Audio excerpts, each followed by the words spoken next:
주님의 이름으로 사랑하고 축복합니다. 오늘 말씀을 통해서 또 하루의 기도를 통해서 함께 하신 하나님의 은혜와 보호하심과 허락하시는 생명력을 느낄 수 있는 복된 날 되시기를 축복합니다. 말씀을 지키며 오늘 우리가 이러한 제목으로 살펴보기 원하는데, 처음에는 바로 말씀을 지키는 이유와 방법에 대해서 이야기를 하고, 이어서는 말씀을 떠날 때 오는 위험에 대해서 경고합니다. 그리고 이어서는 성적인 유혹과 그리고 그 결과를 이렇게 보게 됩니다. 세 부분으로 볼 수가 있다고도 보여지는데, 먼저는 말씀을 지키라 합니다. 20절에 오늘 잠언 6장 20절, 아비의 명령을 지키며 어미의 법을 떠나지 말고, 그것을 어디에 새기라고 하냐면 21절에 마음과 목에. 그러면 이 솔로몬이 말할 때 22절에 그것이 너를 보호한다. 23절에는 등불과 빛이 된다, 생명의 길이다 말씀합니다. 그러면서 이것을 어떻게 하라고 하는지 잠언에만 나온 것이 아니고, 사실 예수님도 이것이 마음밭에 새기라고 합니다. 말씀이 문제라고 생각하는 것이 아니라 사실은 그 밭이 마음밭이었어요. 예수님의 비유를 생각해 보면 그렇지 않습니까? 어디에는 돌밭에 가시밭에 길가에 떨어지나니, 그러나 좋은 밭에 떨어질 때 비로소 열매를 맺는다. 근데 그게 정말 밭에 떨어지는 씨앗의 비유가 아니라 마음이고 말씀입니다. 하나님의 말씀이 동일하게 씨앗의 문제가 있는 게 아니고 그 밭이 문제입니다. 어디에 떨어지느냐가 문제인 것이죠. 근데 앞에서도 말씀을 지키라라고 말할 때 신명기 말씀을 비유했는데, 신명기 6장 6절의 시작도 마음의 말씀을 새기라 이렇게 시작을 하고, 내 자녀들에게 어디에 있든지 교훈하라. 그럼 손목에 매며 미간에 달고 문설주에 기록하라 이렇게 말씀을 해서 이야기하고, 말씀드린 하박국에서는 달려가면서도 볼 수 있게 하라. 이것이 바로 말씀이었습니다. 정말 눈앞에 보이는 것이 아니라 그러므로 말미암아 마음에 받는 것이 중요한 것이겠죠. 그렇기 때문에 우리 교회에도 작은 노력이지만 암송을 늘 하려고 애를 씁니다. 말씀 암송 공부할 때도 하고, 한 주간에 암송 구절도 하고, 내비게이터 선교의 이 성경 구절로 하고 있는데, 그것이 우리의 정말로 말씀하신 것처럼 보호함이 22절에 될 것이고, 23절에 등불과 빛과 생명의 길이 될 줄로 믿습니다. 이것이 우리가 무의식을 잠식해서 우리의 영혼을 바른 길로 인도해 갈 것이고, 생명으로. 그래서 오늘 하루도 조금 내가 멀어졌던 말씀, 그리고 앞에서도 암송 구절들이 벌써 있었을 것 같아요. 잠언 4장 23절 같은 경우도 무릇 지킬 만한 것보다 더욱 내 마음을 지키라. 생명이 그러니 이에서 남이니라. 그 이유가 거기 있었던 것 같습니다. 한 번 더 암송하기를 힘쓰고 새겨냈으면 좋겠습니다. 물론 그게 주술적인 것은 아니에요. 그래서 야베스의 기도라는 브루스 윌킨스는 이곳저곳에서 써서 붙여놔라. 이 야베스의 기도를. 그러면 그것이 내 부동산을 늘리고 내가 부하게 될 거다. 이렇게 얘기를 하기도 하냐. 그런데 그런 것이 아니라 말씀하신 것처럼 우리의 생명의 길이 될 줄 믿기 때문에 그렇습니다. 그러면 이어지는 24절부터 29절은 무슨 말씀이냐? 말씀을 떠날 때 오는 위험이다라는 것입니다. 말씀을 벗어났을 때가 이제 음란의 유혹을 예로 들어요. 실제적인 그 음란도 문제이지만, 얘가 어떻게 되냐면, 진짜 우리가 보지만 성적인 문제로 무너지면은 이해가 안 되지만 왜 이렇게 무너지나? 특별히 이 기독교 내에서도 그런 일들이, 이 총회장님들이 무너지는지 모르겠습니다. 과거에는 어떤 총회장님이 간음행하다가 이 남편 형사가 들어와가지고 창밖으로 갑자기 나가서 실외기에 매달리다가 떨어져서 사망한 사건도 있었습니다. 창피하지만. 그리고 장로 교단에 좀 큰 교단도 총회장님이 연세도 많으신 분이 왜 그런지 모르겠어요. 이해가 안 되지만, 이거는 그러면은 그 전까지는 되게 잘하고 교회도 굉장히 성장시키고 총회장이 될 정도로 무언가 힘과 능력과 지력과 인기도도 있었을 텐데 왜 그런가? 자주 보게 됩니다. 그럼 결국 뭐가 남을까요? 26절에는 음료로 말미암아 이렇게 말씀하죠. 사람이 한 조각 떡만 남게 된다. 잠시의 쾌락이 문제일까요? 자신의 어쨌든 존재와 삶의 영역이 무너집니다. 그러니까는 이해되지 않는 비유를 하죠. 당연한 비유죠.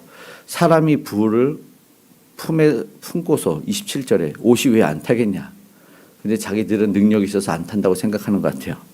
28절에 뭐랍니까? 숯을 밟고서 발이 데이지 않겠냐라고 이야기를 합니다. 음란은 그만큼 뻔하고 명백한 파멸의 길을 이야기합니다. 우리도 스스로 속이지 말고 나는 속이고 있을 거라고 생각하지 않다. 나는 괜찮다. 이 정도는 괜찮다. 말씀의 교훈을 받아야 됩니다. 이미 위험에 노출이 되어 있어서 이 말하는 순간 오늘 우리는 말씀으로 가야 됩니다. 그래서 말씀이 우리를 지켜냅니다. 말씀에 멀어지면 무너진다. 그런 파괴적인 결과가 또 한 번 30절부터 35절까지 있어요. 그러면서 어떤 비유를 하게 되냐면 이거 장발장 이야기 같은데 빵을 훔치는 도둑은 사람에게 이해도 받아요. 그런데 간음의 죄는 30절에 보니까 뭐래요? 이해할 수 없는 죄예요. 들키지 않으려고 결국 드러나게 되고요. 그 대가가 너무 커요. 32절 한번 읽어보겠습니다.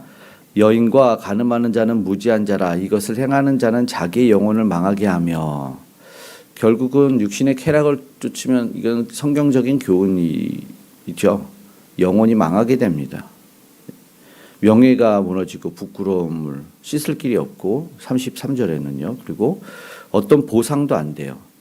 우리가 이 7배의 보상을 31절에 얘기하는데 사실은 양은 4배로 소는 5배로라는 레위기 율법이 있는데 7배라고 말하는 것은 그러니까 보상법은 5배까지인데 7배라고 말하는 것은 굉장히 강한 보상이 어떻게 되겠느냐? 진짜 다 보상해야 된다라는 거죠.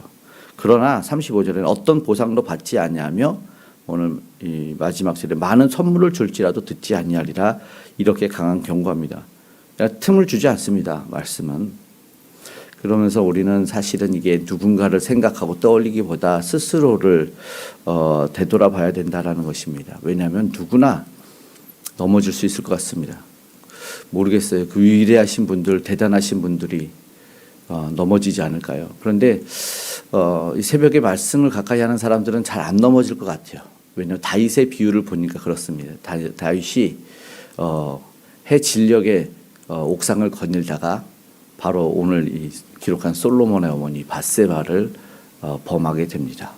살인으로도 번지게 되고 씻을 수 없는 일이 이 가족으로 내려가서 이 자녀들에게 문제로 살인의 문제로 간음의 문제로까지 번지고 그 다윗은 말도 못합니다. 저녁에 일어났다는 것은 이전에 주야로 말씀을 묵상하여라는 말씀이 다윗의 삶에 적용이 되지 않았다는 뜻이기도 하거든요. 오늘 그렇게 볼 수 있을 것 같습니다. 오늘 우리는 이 아침의 하루의 시작에 말씀에 붙들려 살기를 원합니다. 세상의 유혹은요 끊임없이 다가옵니다. 내가 연약한 부분으로 다가오기 때문에 그러나 말씀이 있을 때는 우리를 지키고 이길 수 있을 줄 믿습니다. 오늘 말씀을 마치고 기도하기 원합니다. 음란으로 또 말씀으로 대조하며 우리에게 보여줍니다. 말씀을 지키면 삶을 보호해 주시고 우리의 생명길로 인도하신다는 걸 기억하기를 원합니다. 말씀을 떠나면 유혹에 무너지고 결국 영혼이 망하게 된다는 것이죠. 오늘 저와 여러분 말씀을 지키고 떠나지 말고 마음에 새기고 목에 걸고 그래서 은혜를 경험할 수 있는 복된 날 되시기를 축복합니다. 그 말씀이 우리를 반드시 지켜줄 줄로 믿습니다. 가정과 우리 다음 세대 자녀들도 우리 교회도 공동체도 지켜줄 줄 믿습니다. 아멘. 기도하겠습니다. 사랑의 하나님 감사합니다. 오늘도 우리 생명의 말씀이 능력의 말씀이 우리를 지켜 보호하여 주시길 원합니다. 말씀을 떠나 살지 않기를 원합니다. 오늘도 잠시 아버지 하나님 덮어두었던 말씀과 하나님 아버지 하나님 잠시 아버지 하나님 미뤄두었던 말씀에 대해서 아버지 우리가 다시 한번 붙들고 나아가길 원합니다. 그래서 아버지께서 주시는 교훈을 마음에 새기고 삶으로 살아낼 수 있도록 도와주시고 성령께서 인도하여 주시길 원합니다. 우리의 마음을 아버지 밝히시고 이 길을 인도하여 주시옵소서. 오늘도 주의 생명의 말씀이 우리 이 땅에 떨어졌는데 아직도 아버지 하나님 세상의 것에 헤매이는 이들에게 이 생명의 말씀이 전달되길 원합니다. 오늘도 성경이 아버지 하나님 땅끝까지 복음되게 하여 주시고 우리 예수 그리스도가 전달되길 원합니다. 전파되게 도와주시옵소서. 우리 복음을 전하는 이들 선교사님들과 함께하여 주시옵고 오늘도 말씀 따라 사려고 애쓴 이들에게 함께하셔서 참 놀라운 은혜의 주님을 만나게 하여 주시고 생명 얻는 율례를 얻게 하여 주시옵소서. 오늘도 가까이 나아가오니 주여 우리와 함께하여 주셔서 우리 안에 있던 모든 문제들을 발견케 하시고 우리의 연약한 부분이 드러나게 하심에 강하게 하여 주시옵소서. 오늘도 생명의 길이 인도된다 말씀하셨사오니 우리의 모든 아픔과 연약과 모든 질병과 암덩어리가 떠나는 역사를 허락하여 주시옵소서. 우리 뼈마디 힘줄 골수 관절 하나님께서 새롭게 하셔서 새살나게 하여 주셔서 치유와 회복을 경험케 하여 주시옵소서. 은혜 위에 은혜를 더하여 주시기 원합니다. 강건하게 하여 주시옵소서. 우리 다음 세가 그렇게 잘 성장해 갈 수 있도록 하나님 아버지 모든 유혹을 이겨내며 아버지 승리할 수 있도록 도와주시옵소서.